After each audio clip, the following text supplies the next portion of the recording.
crisis of food is in Gaza because Gaza is blocked. How Catholic people in Gaza can receive their pastoral services, maybe for the sacrament or for the Eucharist. I heard maybe several days ago, one church, Catholic church in Gaza, has been attacked. Now, some days ago, the church was hit by Israelis, a soldier. They say that it was by mistake.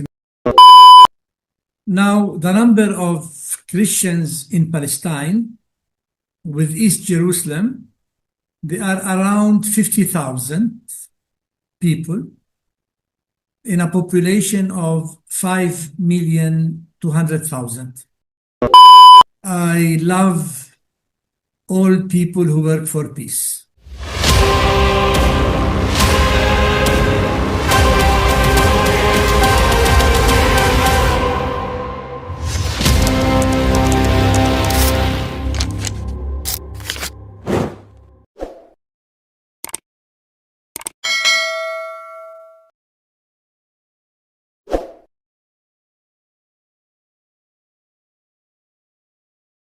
Hi, Good evening, Bishop. how are you, Maurizio? I'm fine. Good. Thank you. How about you today? Okay, thanks God. Um, God. I'm ready. Do you hear me well? all right. Yeah, I can hear your voice clearly. Good. Wait. So you are living in Indonesia? I live in Indonesia, in Jakarta, the capital city. And now I'm a student of the University of Nusantara, Jakarta, Multimedia Nusantara. And I am a journalism student. And Journalism student. yeah, journalism student. Good afternoon, all of you watch this video. Today I'm here with Bishop William Hanna Somali. He is a prelate who serves as an auxiliary bishop for the Latin Patriarch of Jerusalem. Good evening, Bishop. Good evening. Yeah, how are you today? Fine. All right. First of all, in this interview, we will discuss about your pastoral services in your Patriarch of Jerusalem, and how about the dynamics of the faithful, and about the youth, and about the other things. So first of all, maybe you can explain about the differences between Patriarch, Latin Patriarch, the Vicariate, and the diocese. What is the difference? Maybe you can explain about it. Yes. The title Patriarchate means diocese. And a patriarch is like archbishop. So, but the name Patriarchate comes from the 5th century, a title given to 5 churches because of their importance. Like when you call a church cathedral, it is a church, but it is called cathedral because of its importance. And the same for the 5 churches which received the title of Patriarchate. At that time, they were Antioch, Alexandria, Jerusalem, Constantinople, and Rome. The Latin Patriarch of Jerusalem has jurisdiction over Palestine, Israel, Jordan, and Cyprus. In the same time, he is the president of the Bishops' Conference of the Arab countries, mainly besides what I named, We have to mention Lebanon, Syria, Iraq, Egypt, and the Arab Emirates, the Gulf. Then Djibouti. The bishops of these countries form one bishops' conference, and the patriarch is the president to coordinate some common topics, especially about liturgy, about dialogue with non-Christians or with non-Catholics even. This is the definition of patriarchate. Now, the patriarch is helped by 6 vicars. Vicars means a helper, auxiliary. 4 of them are bishops residing in Cyprus, Nazareth, Jerusalem, and Amman, Jordan. Then he is helped by 2 other vicars who are not bishops. Mainly, one is responsible of the foreigner workers, migrants, working in Israel mainly, and one responsible of the Hebrew-speaking community. It's a community of Christians speaking Hebrew, while the language of the majority is Arabic. All right. Which areas covered by your patriarch? Just Jerusalem and Palestine, or are there any areas? My patriarch covers, I said, Jordan, Palestine, Israel, Cyprus, 4 different regions. Even Gaza is part of Palestine, and the patriarch is responsible of the parish we have there. Okay. I want to be specifically in one location that is already mentioned in all of media, in all of I just want to know the situation now in Palestine and Israel during the conflict. How do you view the situations now? There is a war between Israel and Hamas, which controls Gaza. I believe that the war is at the end because Israel conquered at least 75% of Gaza, so they control most of the district.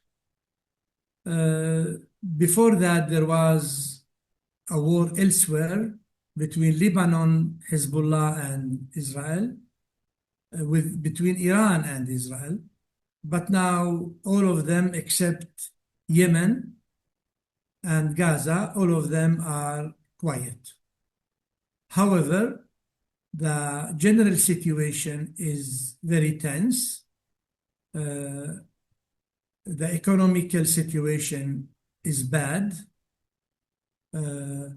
especially in Palestine, because many workers who used to work in Israel can no more reach Israel after stopping the permits. Then many Christians used to live on tourism and on the sector of pilgrimages, but now the sector of pilgrimages is stopped and it doesn't work. So many people are unemployed and suffering from difficult situation, especially the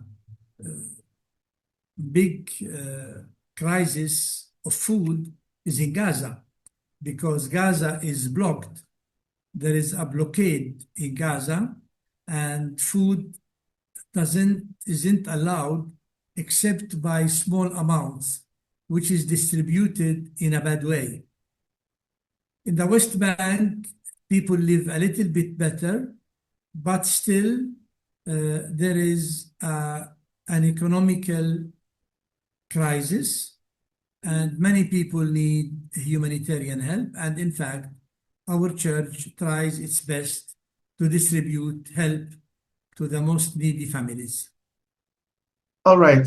During the war, during the crisis, economical crisis, food crisis, and the other problems, how Catholic people in Gaza can receive their pastoral services, maybe for the sacrament or for the Eucharist.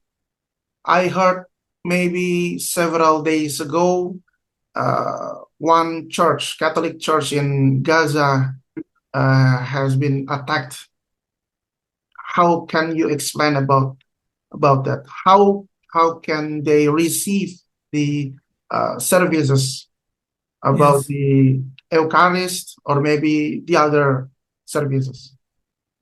before the war and during the war, the two priests who used to serve Gaza remained there, Father Gabriele and Father Youssef.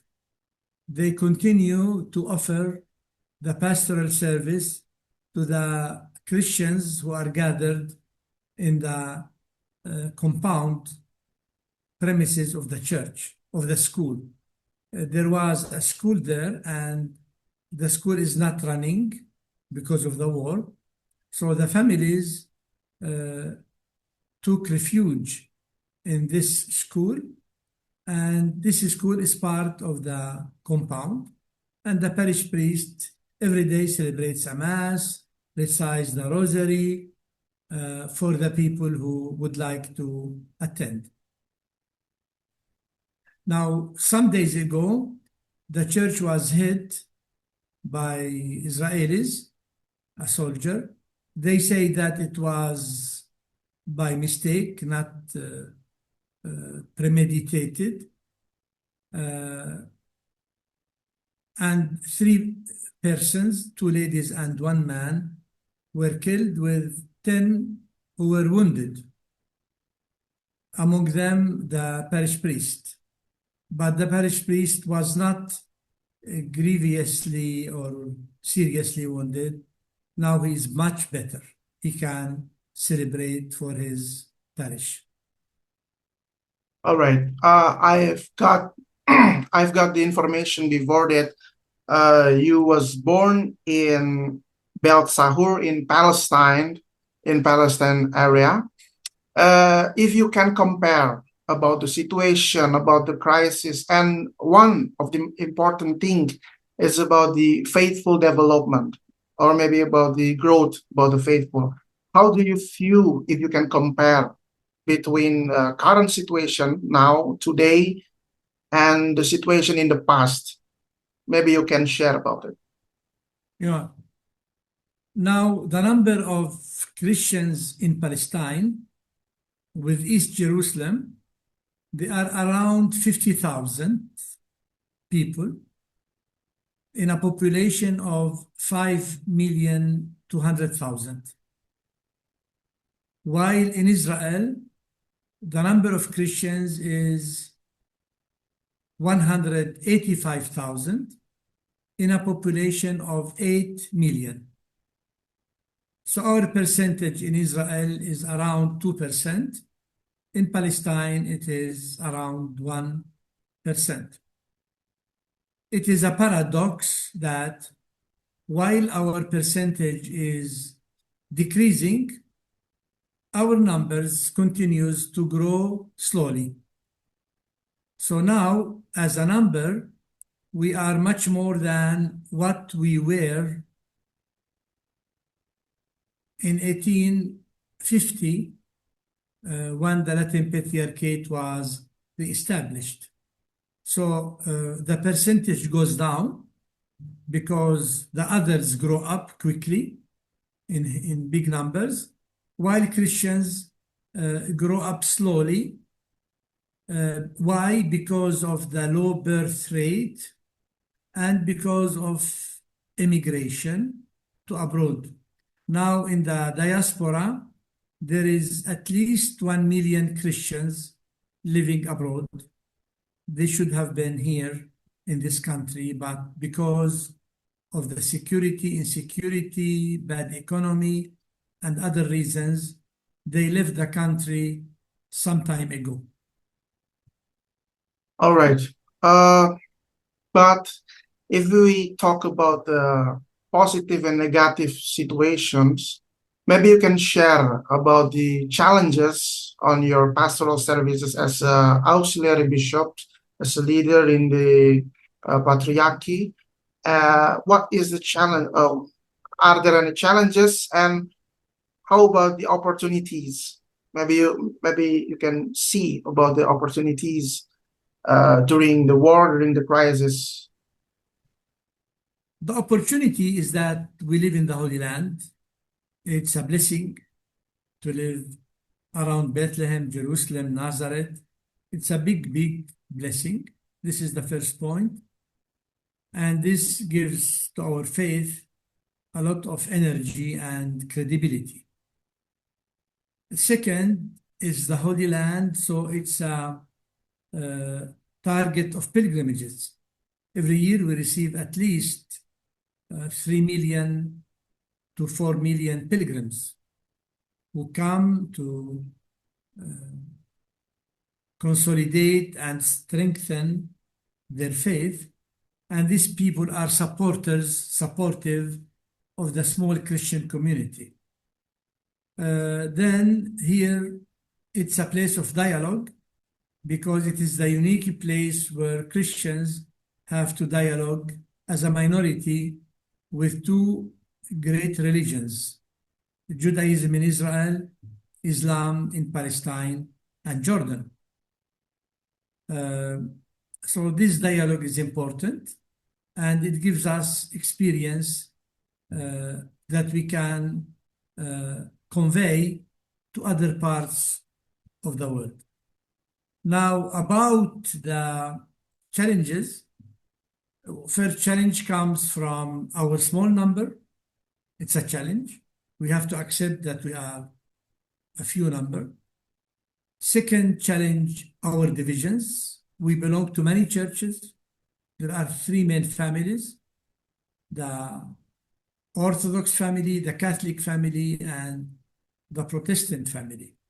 It is true that we have good relationship together, but nevertheless, we are divided in many different churches. Fourth challenge is the insecurity.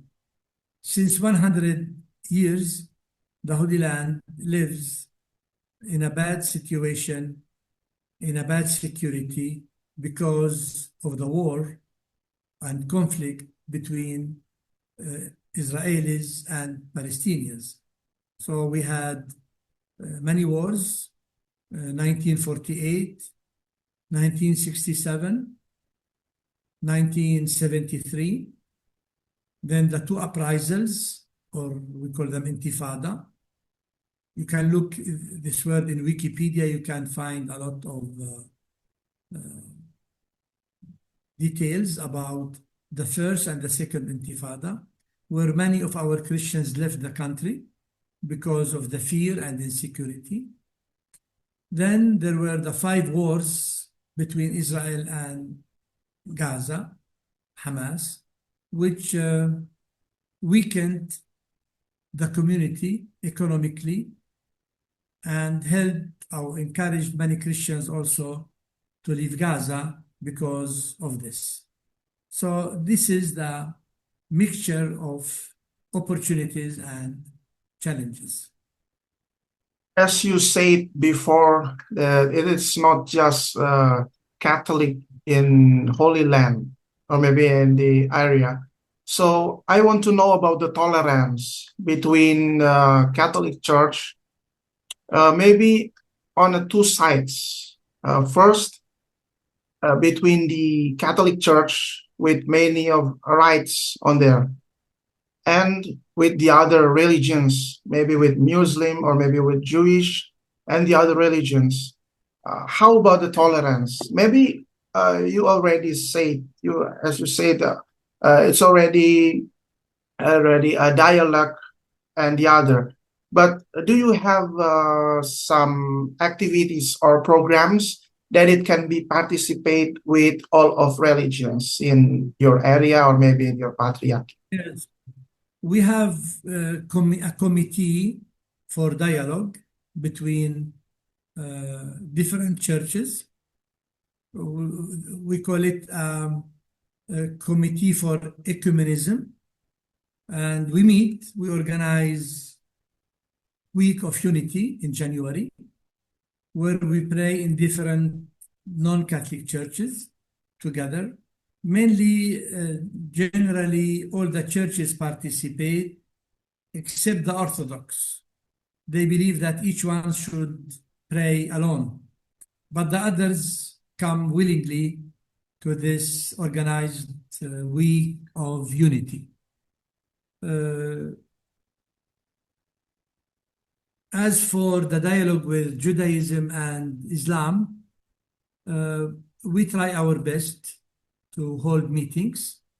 In Palestine, there are Muslims, and we try to keep good relationship with them, especially wishing the good wishes for their feasts, and they do the same for us, inviting us for the fast of Ramadan.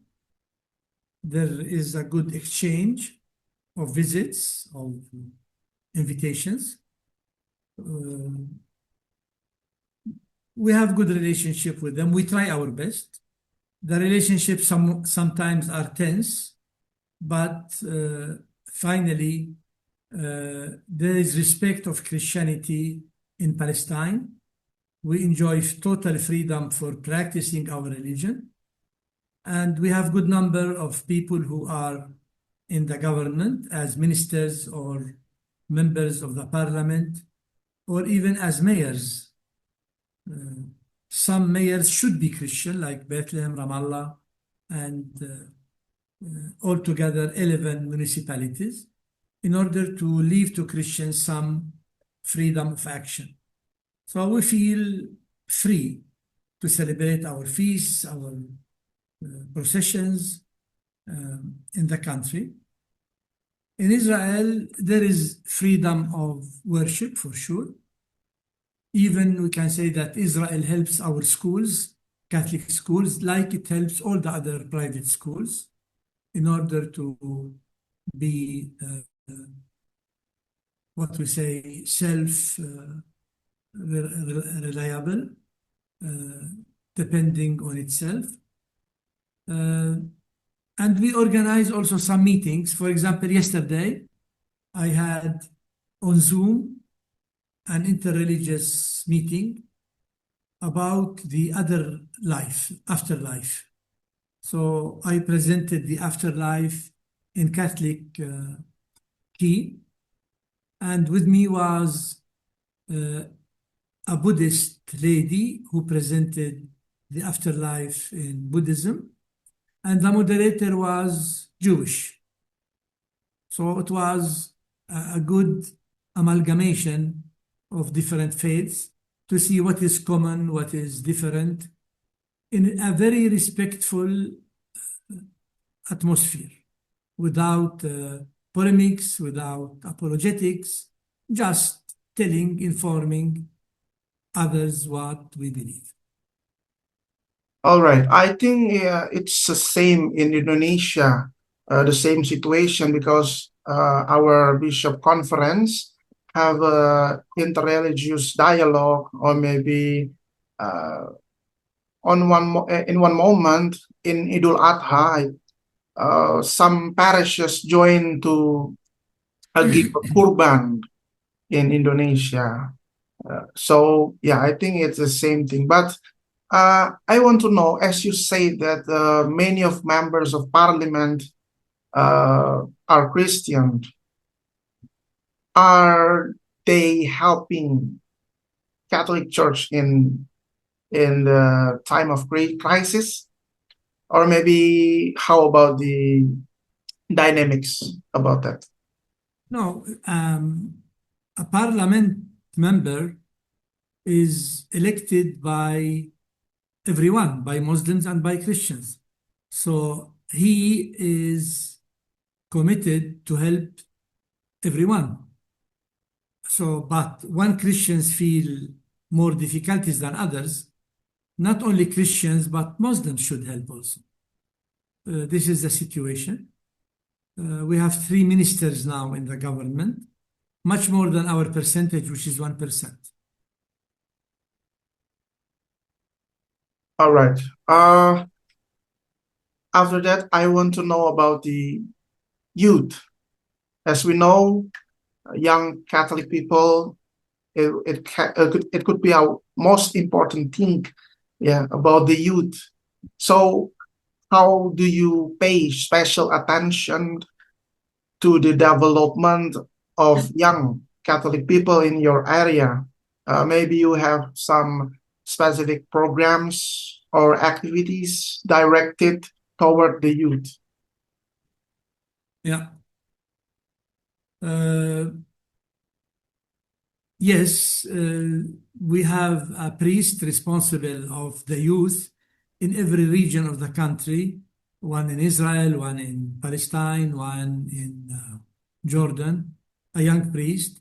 And they organize some activities like summer camps, monthly meetings, leadership meetings, pilgrimage activities.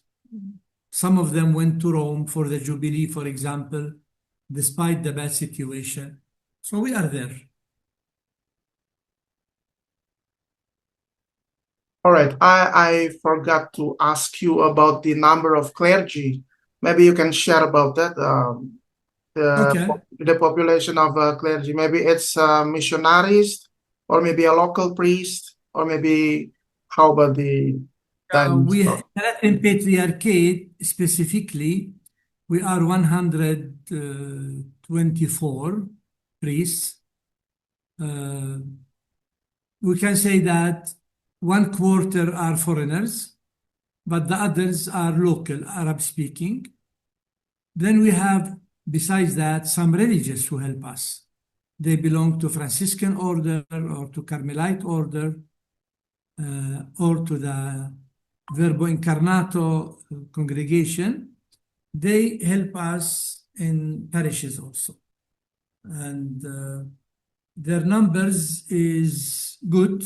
The friars who help in the parishes are around 25 altogether.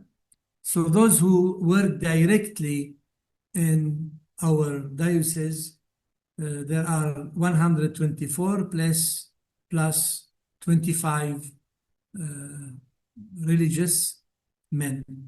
So together we are okay. Each parish is covered by 1 priest or 2 priests. It depends upon its volume. Are there communities or maybe like some association about for the youth who want to be a priest? Maybe like seminarists. Are there any seminarists or maybe a community to prepare? Yes. We have in the Holy Land, we have 2 diocesan seminaries, one in near Bethlehem and one in Galilee. They give us every year 3 to 4 priests by average. And they are enough to refill what is in need. There are 2 other seminaries for religious orders, one Franciscan in Jerusalem, and the other one is Salesian in Jerusalem. But the ordained priests who come from these seminaries are not only for the Holy Land, they are for different countries of the world. But we have 2 diocesan seminaries for our own. All right, Bishop, before we end this interview, maybe you have messages for all of people in the world, and especially for all of people in your diocese, and maybe especially again for the youth or young Catholic people in the world. Yes, the youth is the future of the church. It's important to train them to form them according to the Christian faith and ethics. They are the future, especially those who study in our schools. We have to improve our catechism offered to them to prepare in a better way the preparation to First Communion and to confirmation. It's very important to do that. I have also to thank all the dioceses of the world for their solidarity and closeness during this difficult time, which is lasting 2 years almost. But we felt a lot of closeness from the bishops of the world and also from the Holy Father, first Father Francis and now Father Leo, Pope Leo. They are very close to us, especially in this difficult moment. Sorry, I forgot to ask you about the jubilee year. How about the jubilee year in your patriarchy? The dynamics of a jubilee year. Yeah, we tried to celebrate it by inauguration, and we'll conclude it together on the level of all the Catholic churches. We fixed 3 churches for the indulgence, plenary indulgence, and we asked parishes to organize pilgrimages to the holy places in Bethlehem, Jerusalem, Nazareth, to gain the plenary indulgence. We have also organized some activities, some conferences to people to understand in a better way what the Jubilee is. And we sent some groups to Rome, scouts and also youth, to celebrate the Jubilee with the Holy Father in Rome. All right, Bishop, thank you very much for your time. And before we end this interview, I have some quick questions. I hope you can answer it very fast. All right. Right. Reading the Bible with phone or with the book?